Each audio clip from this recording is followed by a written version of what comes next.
Hi YouTube. Today I'm here to bring you my hot take on um,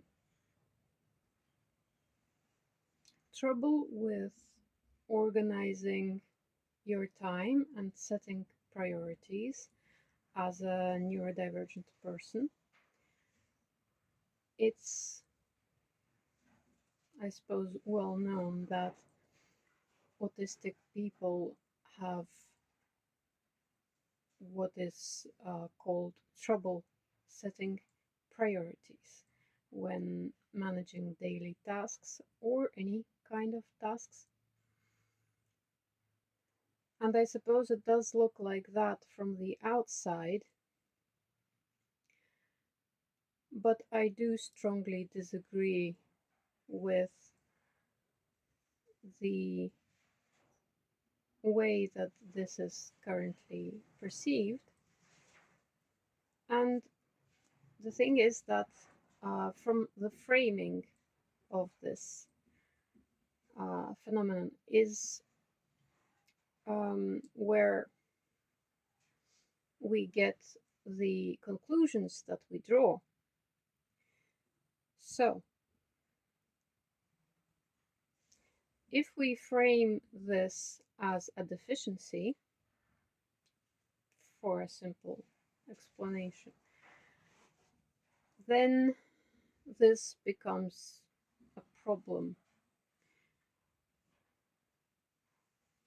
which it's actually pretty hard to argue that it is not a problem. I'm going to try. I mean, yes, it does end up being problematic very often. However, there are a lot of consequences to framing things like this as a problem. And I'd like to kind of explain this just a little bit before I go on.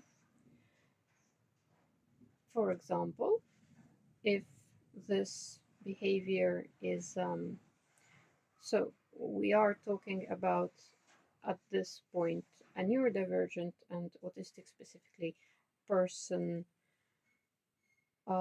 attempting to do some tasks that are set before them by themselves or by other people, and then just not being able to complete those tasks, mostly through getting distracted or not planning their time properly, or starting to do a lot of other tasks before they get to that task.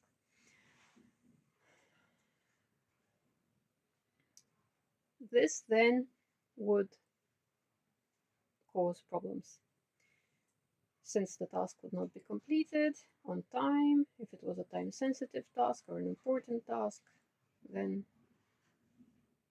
that's not good.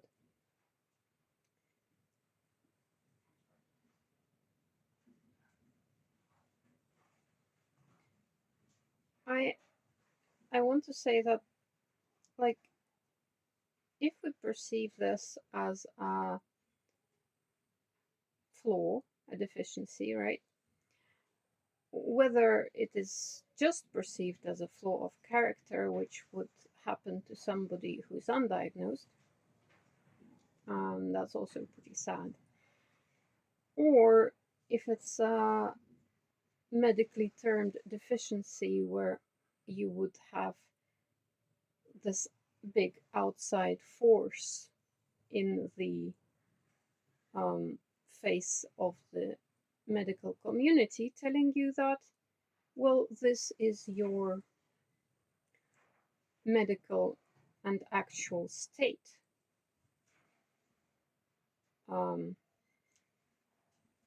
That does put a box on you, which you cannot then escape in a way. It defines you. That has consequences for both your self-image and the entirety of your life, really.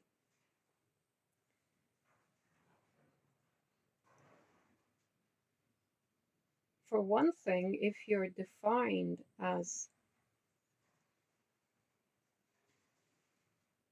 having this flaw, then your self-image is that of somebody who is, in a way, deficient. That is very destructive.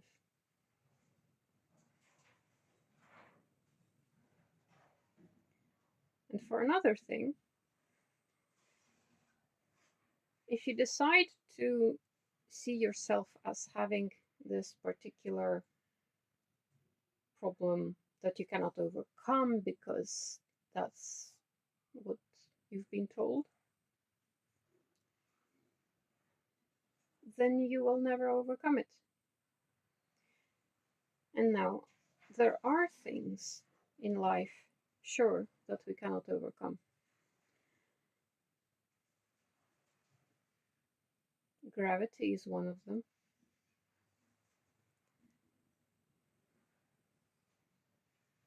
You only get 2 arms and 2 legs, usually, if nothing goes wrong.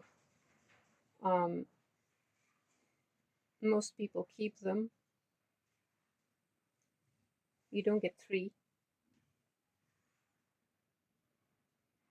Those are some limitations that you have. However, when it comes to neurodivergency and the way our brains operate, that's a much trickier topic. And there is so much we don't know, but it's not just that. It's the fact that there is so much that we are not willing to explore.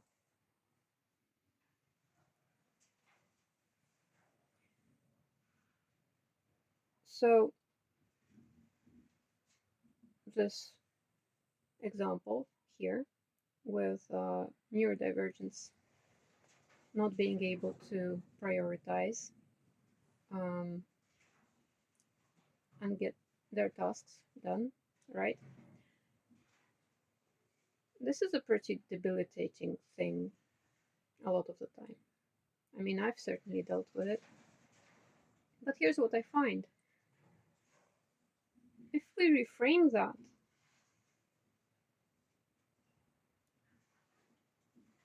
let me explain. Imagine it wasn't a deficiency, but a mode of being. And that mode of being was actually pretty efficient, depending on what you would consider efficient. So, if you would consider efficient as having a specific task completed within a certain time frame that is artificially set up, because completing tasks within a certain time frame is very artificial actually, then sure, it is completely inefficient, completely problematic, completely deficient. However,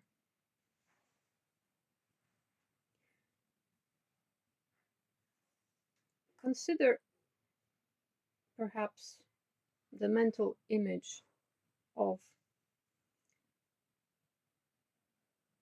an octopus.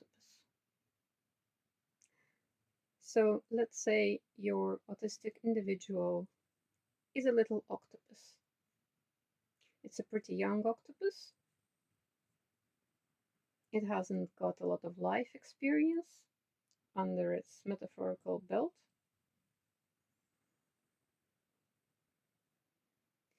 And it is suddenly surprised with something new in its environment.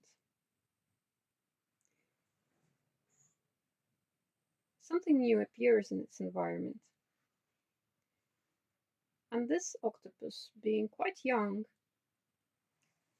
quite inexperienced, feels that it's kind of shy to just come up to that thing and see what it is. The first thing that it feels is a kind of startled feeling, perhaps. This is a metaphor. But if your imagination works at all, you probably can follow along and picture this little octopus. So this little octopus might feel startled. It would definitely go back into wherever its favorite hiding place is, and then it would come at this new object in a very roundabout way. It would probably try to smell what is going on by whatever chemical perceptions that sea creatures have in the water to find out what the water kind of brings and what's going on. So it would do that before even coming out of its hiding place. It would use its other senses. It would certainly look around its hiding spot and make sure that its hiding spot is in place. And everything is in place in its hiding spot. So it would ground itself in its little home. It would check itself. It would check everything in its surroundings. It would check what's going on. And then it would come out very timidly, very slowly, and it would attempt to do some of the actions that it would normally do in its daily life inside this new reality before coming up to the weird, big, new happening that hasn't been defined as dangerous so far. And it would see if that causes any kind of change or reaction. So instead of, again, coming out of the hiding place that it had and feeling brave enough to just come up to that thing, it would probably scuttle about, see if it can go there or there, how it might normally do, if that changes anything, if there's a reaction from the new thing. It might do a few of these actions before, if the big new thing doesn't react and still doesn't seem very dangerous, attempting to actually come closer to the thing and see if it can be interacted with, touched, explored. Again, unless it proves to be dangerous and tries to harm the little octopus, at which point it would need to flee. So, is the octopus taking its time to make sure it has new information integrated into its usual environment at a pace that it can process? Actually inefficient. If you were timing the little octopus to see if it would set a world record in determining what a new object is, in being curious and exploring something completely new, then many times the octopus would be a failure, you know. By this point, I think you understand what I mean. This neurodivergent procrastination that we all have such a problem with is very similar, in fact, to my little metaphor of the octopus.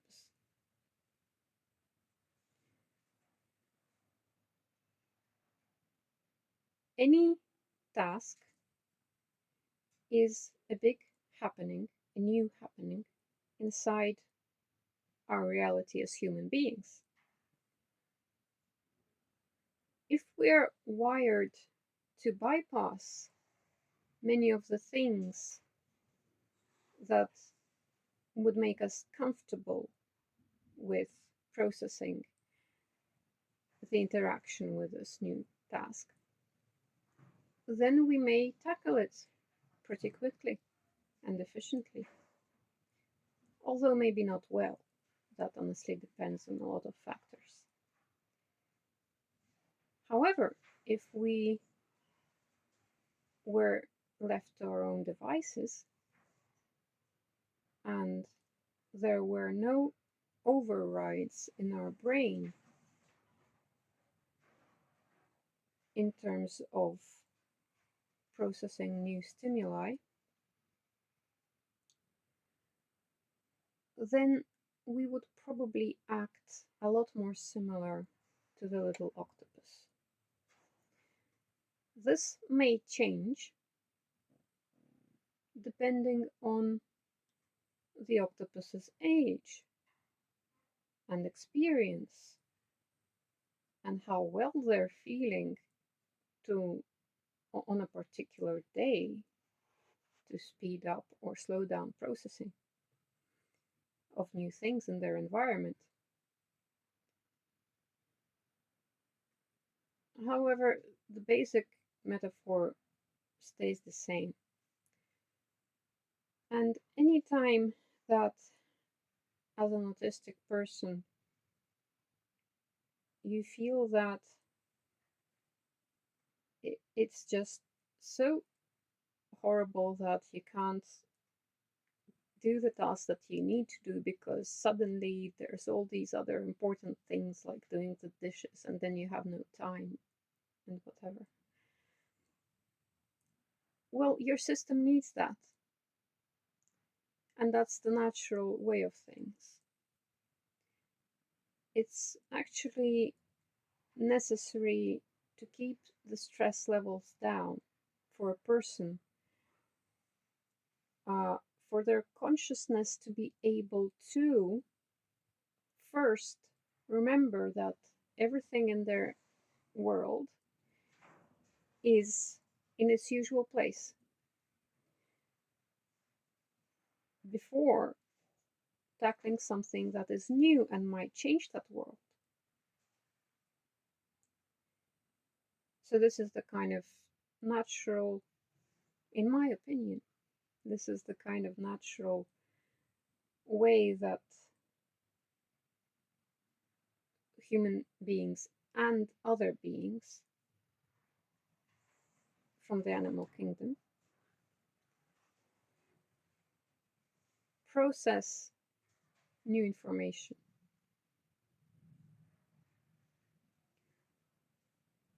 As a general template, because of course many factors can kind of change what you observe. Maybe someone's feeling happy and playful, and a small child might run up to a kitten before they even bother to check themselves or something, you know. So don't pick the metaphor apart. I am only trying to get a particular point across.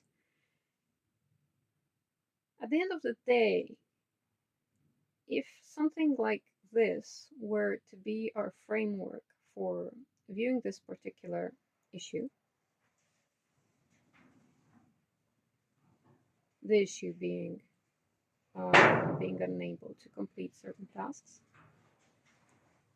on time and all of that, then we would actually be able to assist ourselves, besides removing the negative factor of your self-image suffering from feeling faulty.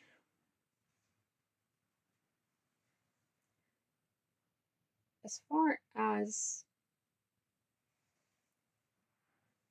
good strategies for actually getting things done with this kind of wiring, I will talk about that at another time.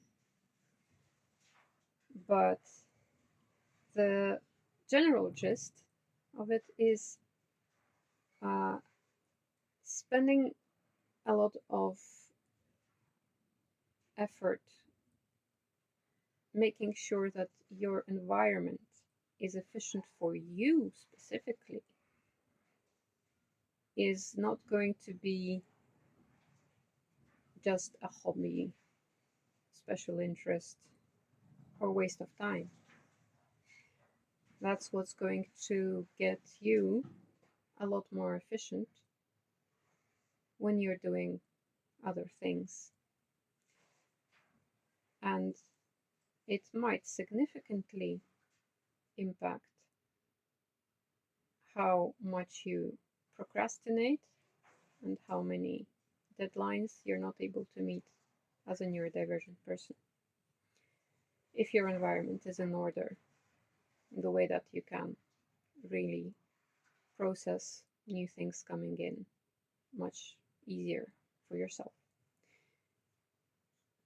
And this is going to be very individual as well, so that's why I won't go into too many details now. And that's it. Thank you for listening.